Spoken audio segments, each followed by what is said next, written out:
Hello everyone. We are Team Suriksha. Today we are going to explain our app AR COVID. First open World AR, then it will open the camera. Point the camera at the ground, scan the place to detect a plane. Hit on the plane to place globe on your ground plane. Pinch 2 fingers to scale the globe. Use 1 finger to rotate the globe. There is a center point, move that through the device around the globe to visualize each country's data. Coronavirus data visualization using augmented reality. This app was created in Unity engine using AR Foundation plugin. So the camera opens and you have to detect the plane on the ground. The plane has been detecting. Now you can click anywhere on the ground to augment India map.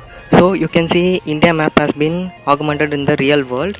Now you have to uncheck this toggle. Okay guys, now you can see total number of cases, that is 6 lakh, and deaths and recoveries similarly.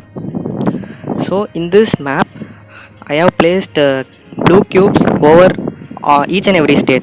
Now if you move your camera to the cube, you can see the particular state data. Now it shows Telangana. Okay, if you move your camera to the next cube, it shows Karnataka data, and here it will show the Kerala data. So similarly for all the other cubes.